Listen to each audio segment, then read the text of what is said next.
hope you're all doing well. It's Sunday. um, this coming week is the week of the 12-hour streams on Tuesday, Wednesday, and Thursday. I was almost late to stream because I found a video of a botanist talking about plants in Stardew Valley, and it was very engrossing, and he has a nice voice. But we're here. We're here.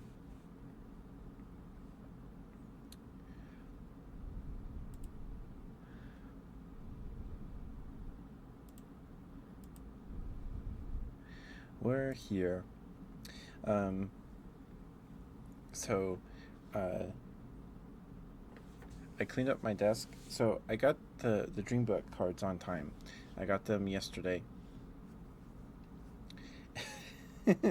And I might have gotten a little ahead of myself and just cleaned up my whole desk right here on the side to because I was excited to open cards. And then so I put down a playmat. This is my Yestola Final Fantasy MTG playmat. It was like the last one at my local game store. It was $20, probably a little too much. But I was like, oh, whatever. I wanted it, so because we have the Yestola deck, so I wanted it. And now I have 4 like regular sized playmats, and those are a little easier to transport than this big giant like 2-3 player playmat. You can fit 4 people on there. That I got from my uncle for Christmas, because one of my uncles likes to go to those like those is it like a Goodwill or something where you go and you just dig through bins of stuff, something like that. And he found like this giant playmat. Is huge and is actually pretty heavy because it's rubber. Yeah, so I have the Dreambook cards. I have the booster box and the starter deck that I ordered. They were from the same seller, so they came in the same box, which was nice. So I have the deck right here. This is like the smallest box for a starter deck I think I've ever seen. Hold on. If I can grab Metazoo starter decks up here to move Sam. So I have this one. This is a Metazoo. Well, maybe they're the same size. No. Not quite. So this is a Metazoo starter deck. This is like not important at all. It's just something I found interesting, I guess. So this is a Metazoo starter deck. We opened all these on stream. Was 2 years ago. Last year's birthday stream. I don't know. But this is the Stickiny Owl deck, and this is the size their boxes are, but the size of my hand. So the cards are like this big.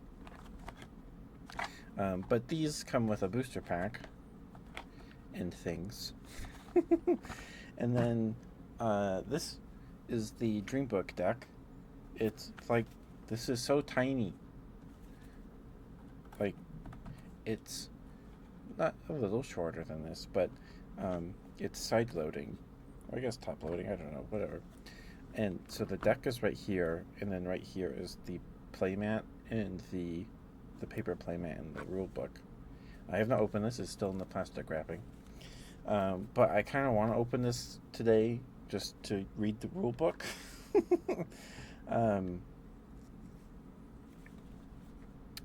Because so it has this stuff in it. It has the deck, the rule book, the playmat, and then it comes with one of 5 random unique promo cards. So I just want to open this and take the rule book out to read that. And maybe the deck itself, just to look at the card on top as a reference for the rule book. But this is the deck. It's kind of is red right there, but It's like a, I don't know what this is, like a flaming marshmallow. Sorry about the glare on that. Sorry. It's like a flaming marshmallow pillow thing, and then there's a griffin. And so this B means it's a beta product, which I believe is before the Kickstarter, maybe after the Kickstarter, because they did um, two structure decks um, before the. I don't know. It's confusing, because there's not a ton of information about Dreambook out there. Um, but beta, I believe, is before the Kickstarter. I think there were multiple Kickstarters, but before the initial one, I think. Maybe, maybe not. Maybe this is more recent. The copyright here is 2021, so excuse me. I believe that's before. That's a year before this booster box, I think. Or 2 years before this booster box. So yeah, I believe this is before the Kickstarter. Maybe, I don't actually know when this released. I don't know, but it was $15, and that's the cheapest Dreambook starter deck I've ever seen. So, um, I don't know if this one in particular is not sought after or what.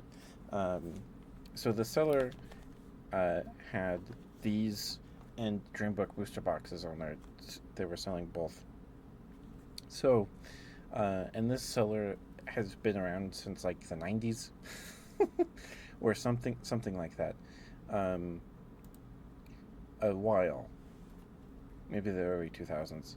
So they're older than Dreambook itself. So they either got like somebody who they came in possession of like a bunch of Dreambook product at some point,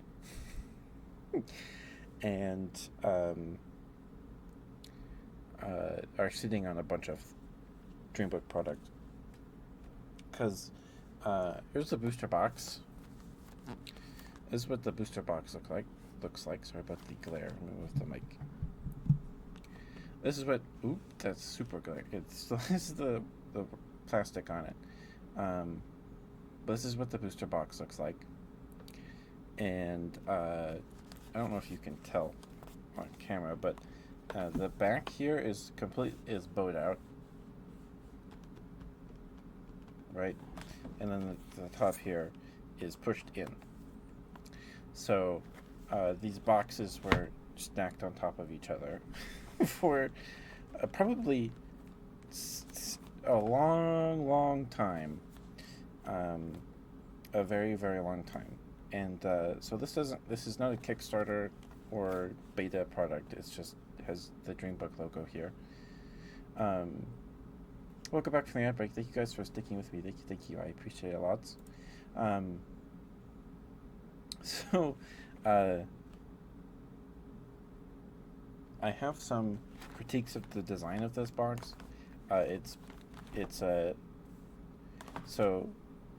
Pokemon booster boxes are like half the width of this, so they're stacked 2, and then 36 packs. This is rows of 3, a row of 3. So it's about the size of a Magic box, and it has the punch out.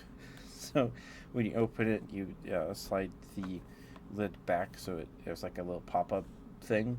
Problem is, I don't believe Dreambook was ever in like a local game store or anything, not in like a big way.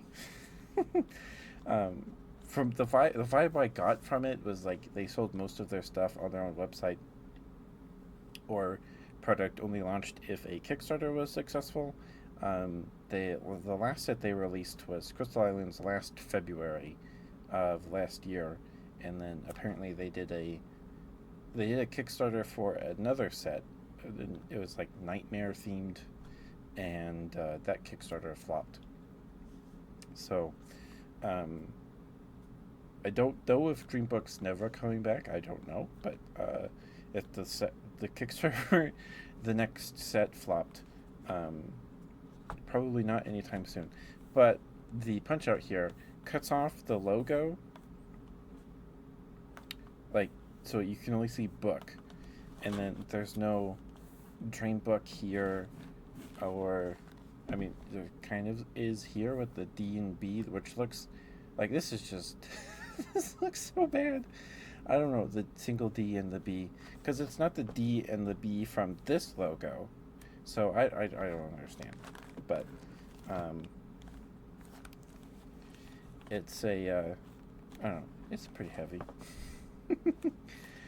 um, but yeah, so I picked I you know, you could tell that it's been sitting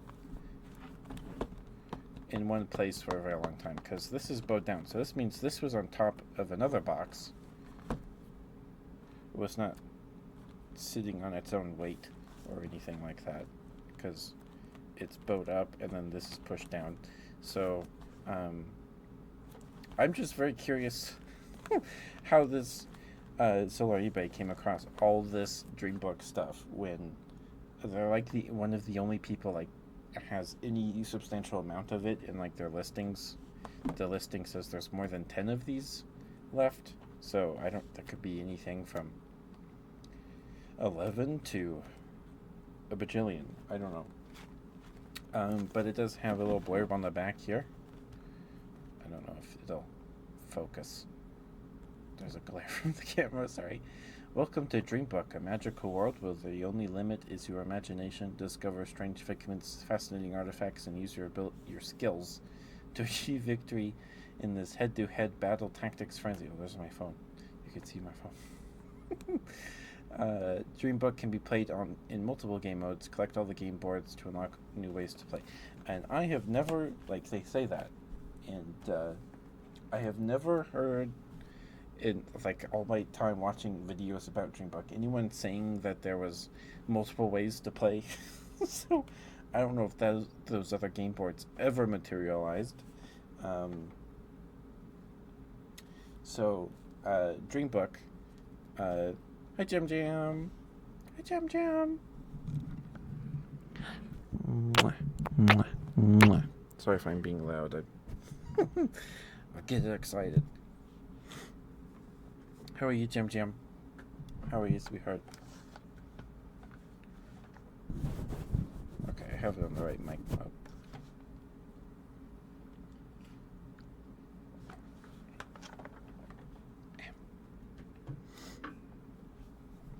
Both are doing okay, Jam Jam. This, here's Bud. Bud is here. Bud is here. So, yeah, oh, sorry. Who redeems, have a good night. Okay, Moody, no worries.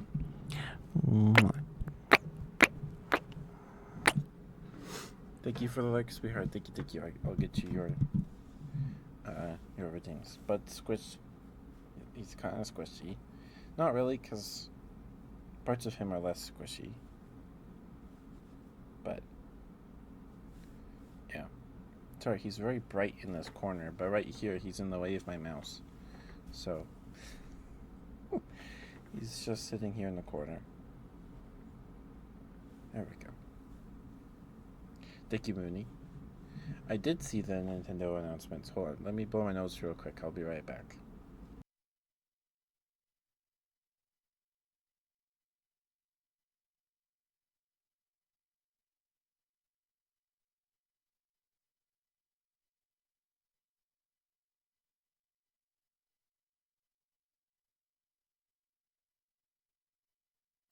Okay, sorry about that. I watched the Direct.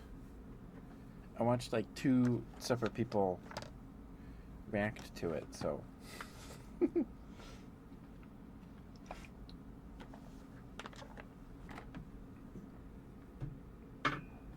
Alright. Let's get Mooney, her a good girl, and then I need to pick up the box. Let me do that now. See. Alright. There we go.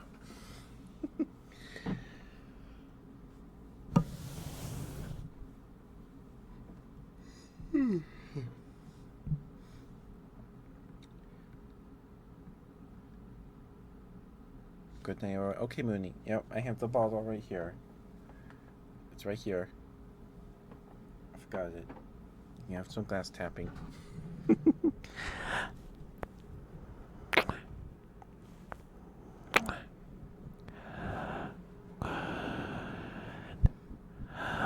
Good girl, Mooney. Mooney, thank you for being here. Thank you for lurking and chatting. Spending time with us on the streams. Thank you, thank you. We appreciate it a lot. Thank you. Mooney, you worked very, very hard this week. I'm very, very proud of you. Sorry, I like hunch over when I do hand cam for some reason. Good girl, Mooney. Good girl. Good girl. Good girl. Good girl. Good girl. Good girl. Good girl. Good girl. Good girl. Good girl, Mooney. Good girl. Good girl. Good girl. Good girl. Good girl. Good girl. Good girl. Good girl. Good girl. Good girl.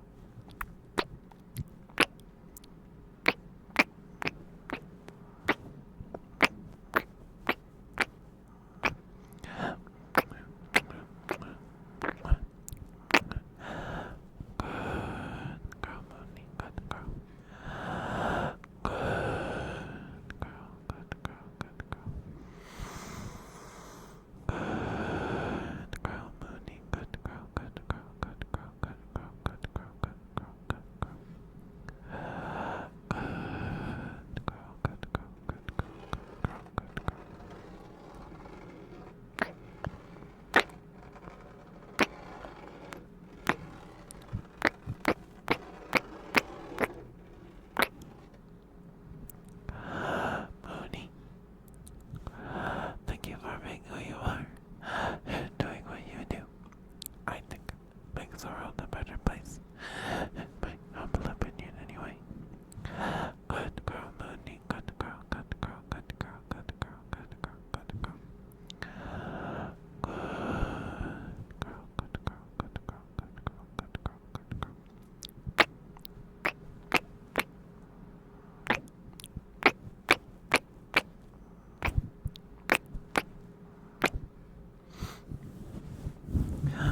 Good girl, Mooney, good girl. Such a good girl, yes you are. Yes, you are a very, very good girl, yes you are. Yes, you are such a good girl. Good girl. Good girl, Mooney, good girl. Good girl, such a good girl, yes you are. Yes, you are such a good girl. A very, very good girl, yes you are. Yes, you are. Mwah, mwah, mwah, mwah, mwah. Good girl, Mooney, good girl, good girl, good girl, good girl, good girl, good girl, good girl.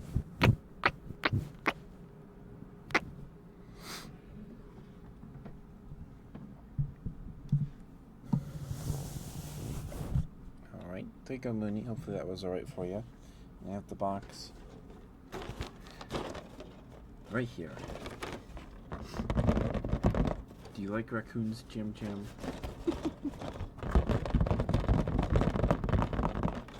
My nails aren't very long right now.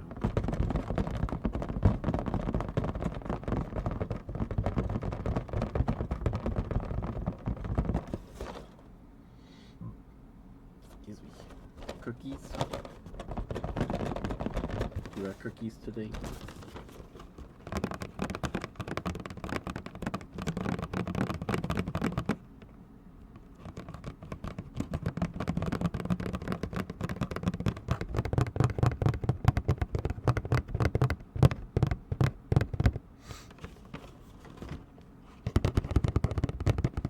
Chocolate blueberry cookies, oh my goodness.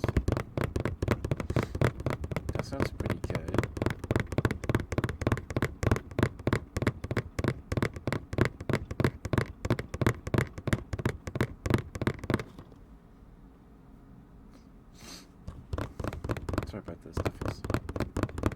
was amazing. You're amazing, Jam Jam.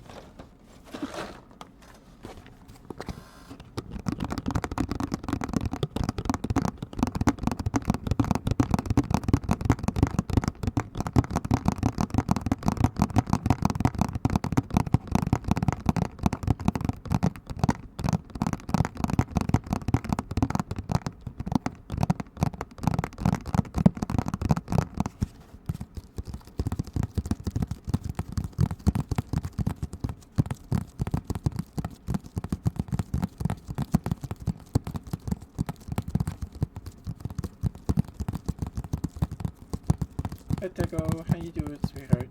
Thank you for being here.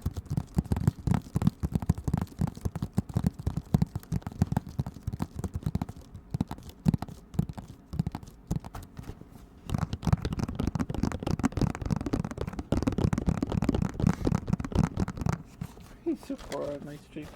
I don't know, sweetheart. I don't know. Only 20 points. I couldn't tell you. Let's see. Can look here.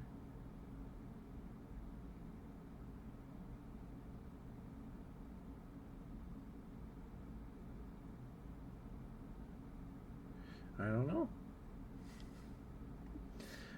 know. You were here a couple weeks ago, so I don't know.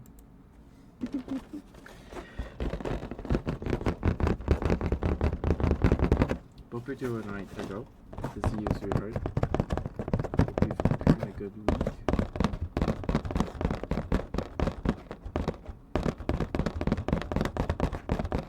It's been a moment, yeah.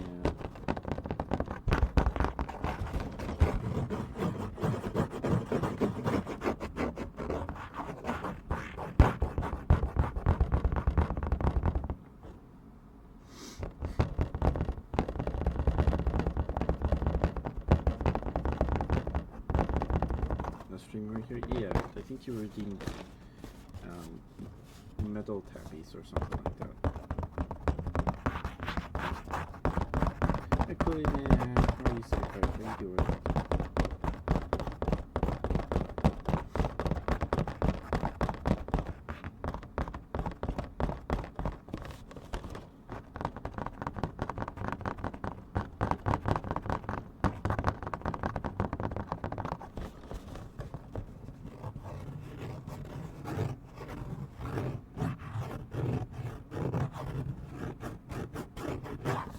Hope we get some good sleep and play, man.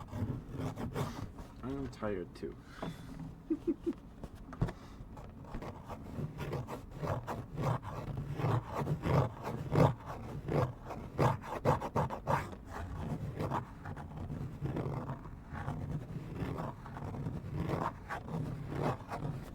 Okay, I have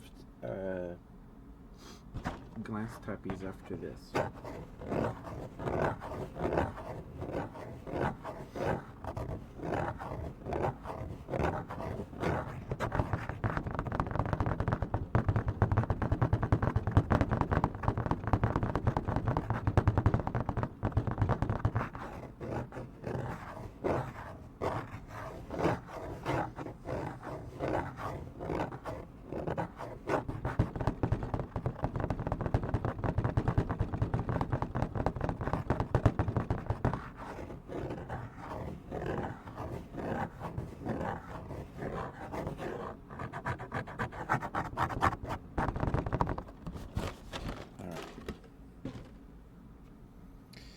Give me 1 second to pull my notes real quick, and we will be right back.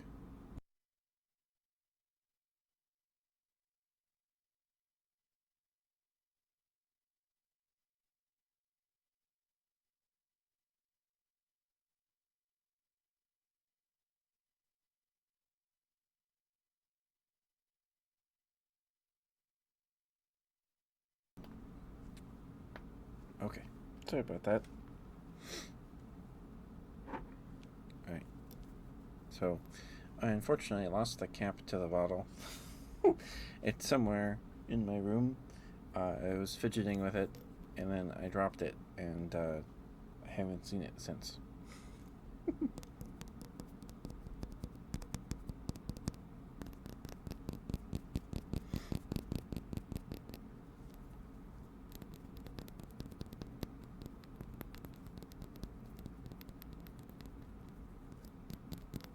Again, my nails aren't too long, so I don't know if this sounds good, but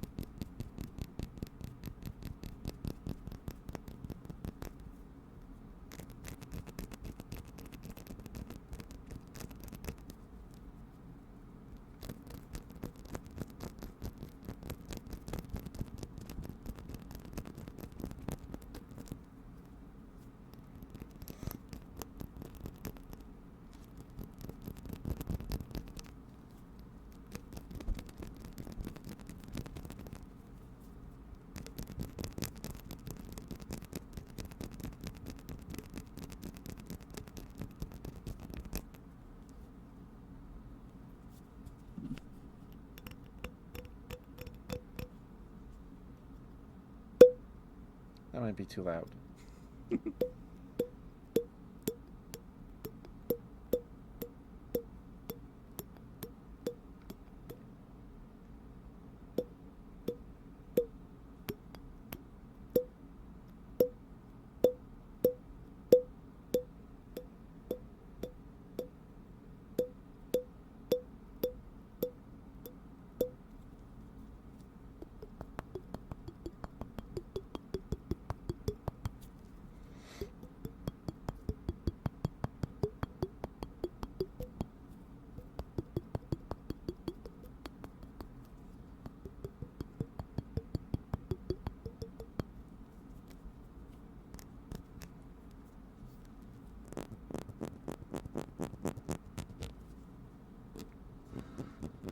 Oh, someone just turned on the shower upstairs. Sorry if that was loud.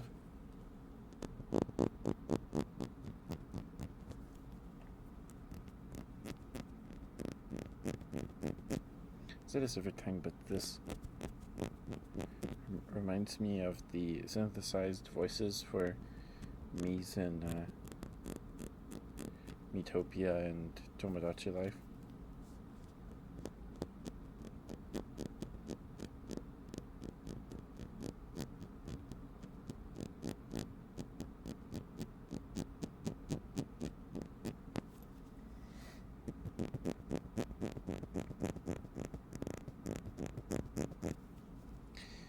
Are you excited for the Ditto game, Jam Jam?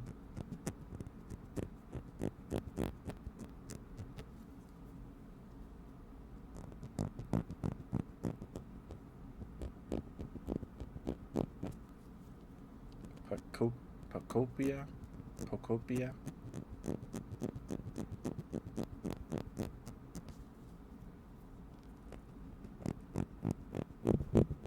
Sorry.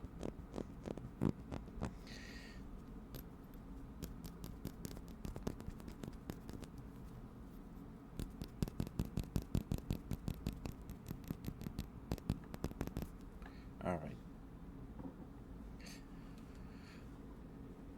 Okay.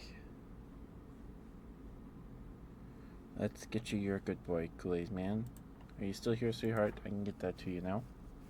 Thank you for being patient with me. Thank you.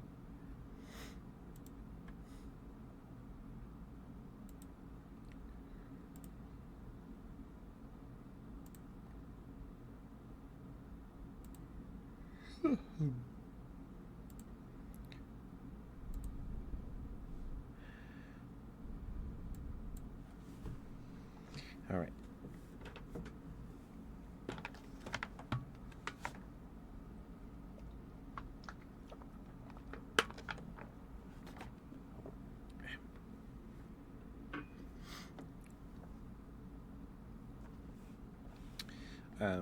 So we had something a little different for dinner. We tried something new. We got some store-bought cheese stuffed tortellini noodles. We made a sauce for it. It was actually pretty good, but it didn't smell appetizing at first, or look appetizing.